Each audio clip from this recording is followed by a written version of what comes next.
नमस्कार। स्वागत है आपका इंडिया गेट टीवी पर। मैं हूं अजय सेतिया। मित्रों, जैसी की आशंका थी ठीक वैसे ही हो रहा है। इधर सुप्रीम कोर्ट ने माओवादी साईं बाबा की रिहाई पर रोक लगाई और उधर टुकड़े टुकड़े गैंग का सुप्रीम कोर्ट के खिलाफ रोना धोना शुरू हो गया। जेएनयू और दिल्ली यूनिवर्सिटी में वामपंथी विचारधारा के शिक्षकों और सीपीआई लिबरेशन के छात्र संगठन आइसा के 40-50 छात्रों ने सुप्रीम कोर्ट के खिलाफ प्रदर्शन किया है। छत्तीसगढ़ में नक्सली जब पुलिस कर्मियों की हत्या करते हैं तो जेएनयू, दिल्ली यूनिवर्सिटी और जादवपुर यूनिवर्सिटी में जश्न मनाने वाले आइसा और अन्य वामपंथी संगठनों से जुड़े सभी छात्र इन्हीं साईं बाबा से प्रेरणा लेते हैं। इससे पहले कि जेएनयू में साईं बाबा की रिहाई के आदेश का जश्न मनाया जाता, सुप्रीम कोर्ट ने मुंबई हाई कोर्ट को फटकार लगाते हुए साईं बाबा को रिहा करने पर रोक लगा दी। सुप्रीम कोर्ट ने कड़ी टिप्पणी करते हुए कहा कि हाई कोर्ट ने जघन्य अपराध की गहराई में जाए बिना तकनीकी आधार पर आरोपियों को बरी कर दिया। सुप्रीम कोर्ट अब हाई कोर्ट के फैसले की समीक्षा करेगा। हाई कोर्ट का फैसला भी अजीबोगरीब था। कोर्ट ने यह कहते हुए साईं बाबा और 4 अन्य माओवादियों महेश तिर्की, हेमकेशव दत्त मिश्रा, प्रशांत सांगलीकर और विजय तिर्की को भी बरी कर दिया था कि ट्रायल कोर्ट ने यूएपीए के तहत आरोपियों के खिलाफ ट्रायल की मंजूरी का जो आदेश हासिल किया था वह कानून की दृष्टि से गलत और अवैध था। ट्रायल कोर्ट ने अगर वैलिड सैंक्शन नहीं ली थी तो क्या इस आधार पर किसी उम्र कैद के सजा याफ्ता को बरी किया जा सकता है? सुप्रीम कोर्ट अब इसी मुद्दे पर ही समीक्षा करेगा। टुकड़े टुकड़े गैंग उस हाई कोर्ट के फैसले की तो आलोचना नहीं कर रहा जिसने सिर्फ इस आधार पर खतरनाक माओवादियों को बरी कर दिया कि ट्रायल कोर्ट ने केस चलाने का उचित आदेश प्राप्त नहीं किया था, लेकिन सुप्रीम कोर्ट के उन 2 जजों जस्टिस एमआर शाह और जस्टिस बेला एम त्रिवेदी की आलोचना कर रहा है जिन्होंने न्यायपालिका की भयंकर गलती को तुरंत सुधार लिया।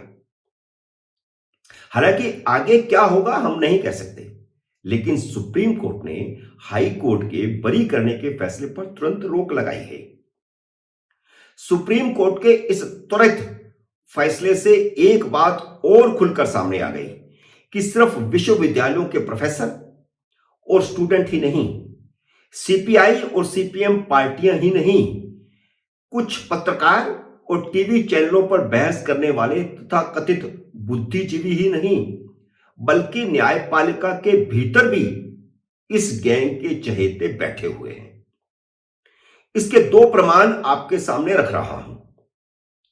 पहला प्रमाण तो हाई कोर्ट की जजमेंट का उदाहरण है और दूसरा सुप्रीम कोर्ट के होने वाले चीफ जस्टिस चंद्रचूड़ का उदाहरण है, जिन्होंने शुक्रवार को हाई कोर्ट के फैसले पर यह कहते हुए रोक लगाने से इनकार कर दिया था कि वे हाई कोर्ट की ओर से किसी को बरी किए जाने पर रोक नहीं लगा सकते।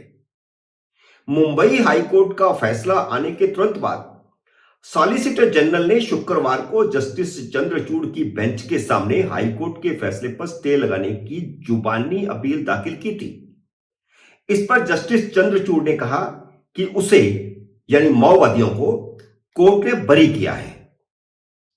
अगर हम इस विषय को सोमवार को सुने भी तो भी हम हाई कोर्ट के फैसले पर स्टे नहीं लगा सकते। जैसे ही मुंबई हाई कोर्ट ने साईं बाबा और उसके 4 साथियों को बरी करने का फैसला किया था, देश भर में सनसनी फैल गई थी, क्योंकि इन सभी के खिलाफ सैकड़ों हत्याओं के लिए जिम्मेदार माओवादियों के साथ सांठगांठ करने के इतने सबूत हैं कि इन्हें बरी किया ही नहीं जा सकता। इन सारे माओवादी नक्सलियों के गैंग के हमदर्द यहां कहीं सभी संस्थानों में भरे पड़े हैं, जो इस तरह के अदालती फैसलों के तुरंत बाद बिलों से बाहर निकल आते हैं। सुप्रीम कोर्ट के स्टे पर लेख आने शुरू हो गए हैं। livelawin ने पहला लेख आया है।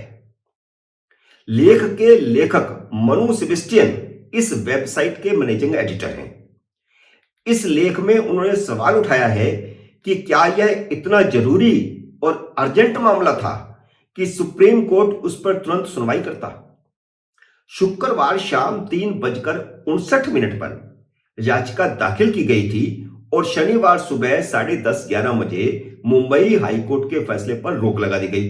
फिर उन्होंने 2 जजों की बेंच पर भी सवाल उठाया कि रातों रात वह नई स्पेशल बेंच कैसे बनी और शनिवार को छुट्टी वाले दिन सुनवाई क्यों हुई। असल में यह गैंग चाहता था कि एक बार सोमवार तक सभी 5 माओवादियों की रिहाई हो जाती, फिर सुप्रीम कोर्ट में सुनवाई होती रहती।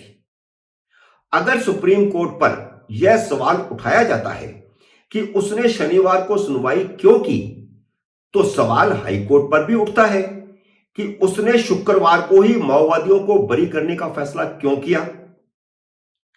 शुक्रवार को फैसला करने के अलावा सुप्रीम कोर्ट मामले में दखल न दे, इसके लिए भी हाईकोर्ट के जजों ने बरी करते हुए सीआरपीसी की धारा 437A के अंतर्गत 50,000 रुपए का बांड भरने को कहा था, ताकि बरी किए गए माओवादी प्रशासन की निगरानी में रहें। माओवादियों के पक्ष में लिखे गए इस लेख में कहा गया है कि बांड की शर्त के बाद हाईकोर्ट के फैसले पर तुरंत स्टे की जरूरत ही क्या थी। अब इसका लिंक आप जोड़िए। इस लेख के आखिर में साईं बाबा की रिहाई पर रोक लगाने के फैसले को जस्टिस यूयू ललित के बेदाग चेहरे पर भी धब्बा बताया गया है। वह सिर्फ 2.5 महीने चीफ जस्टिस रह रहे हैं और उनके ऊपर भी टिप्पणी कर दी गई। इस तरह की भाषा से भी स्पष्ट है कि टुकड़े टुकड़े गैंग किस तरह सक्रिय हो चुका है। आने वाले दिनों में साईं बाबा के बचपन में पोलिया हो जाने और 90% अपंग होने की दुहाई देने वाले लेख और दलीलें भी सुनने को मिलेंगी। टीवी बहस में भी आप इसे सुनेंगे और अखबारों में भी आप पढ़ेंगे। जब ट्रायल कोर्ट ने उन्हें उम्र कैद की सजा सुनाई थी, तब भी इसी तरह के भावुक लेख लिखे गए थे और टीवी चैनलों पर भावुक दलीलें दी गई थी। ट्रायल कोर्ट में साईं बाबा ने माओवादियों से किसी तरह का संबंध होने से इनकार किया था, लेकिन जब उन्हें उम्र कैद की सजा हुई तो माओवादियों ने 29 मार्च 2017 को उनके समर्थन में भारत बंद का आह्वान किया था। मित्रों, उम्मीद है मेरा यह विश्लेषण आपको पसंद आया होगा। इसे लाइक करिए, शेयर कीजिए और अगर आपने मेरे YouTube चैनल को सब्सक्राइब नहीं किया तो कृपया मेरे YouTube चैनल को सब्सक्राइब भी कीजिए और घंटी का बटन भी दबाइए, ताकि जैसे ही मेरा नया वीडियो आए आपको सूचना आए। मेरे नए वीडियो का करिए इंतजार। तब तक नमस्कार।